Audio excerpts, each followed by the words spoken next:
Dear students, welcome to Nag updates. సిబిఎస్ఈలో 10th class అదేవిధంగా intermediate చదువుతున్న విద్యార్థులందరికీ ఒక ఇంపార్టెంట్ అప్డేట్ అయితే వచ్చింది.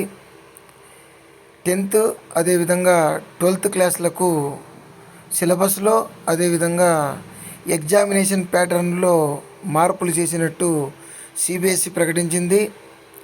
2025-26 విద్యా సంవత్సరానికి సంబంధించి 10th అదేవిధంగా 12th క్లాసులకు కొత్త సిలబస్ను ముద్రించినట్లుగా తెలిపింది.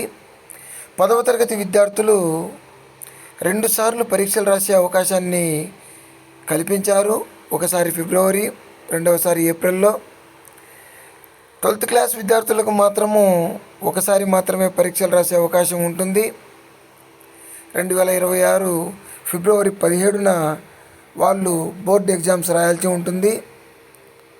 ఇక 10th క్లాస్ స్టూడెంట్స్ 80 మార్కులకు ఎగ్జామ్ రాయాల్సి ఉంటుంది.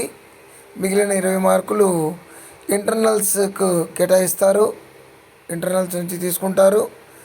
ప్రతి పరీక్షలో కూడా కనీసం 33 మార్కులు సంపాదించాల్సి ఉంటుంది పాస్ కావడానికి.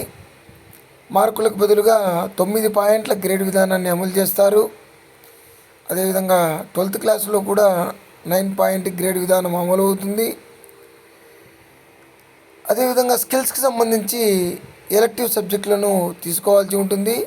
సో ఈ విధంగా సిబిఎస్ఈలో అయితే 10th అదేవిధంగా 12th క్లాసులకు మార్పులు జరిగాయి. దీన్ని దృష్టిలో ఉంచుకోండి.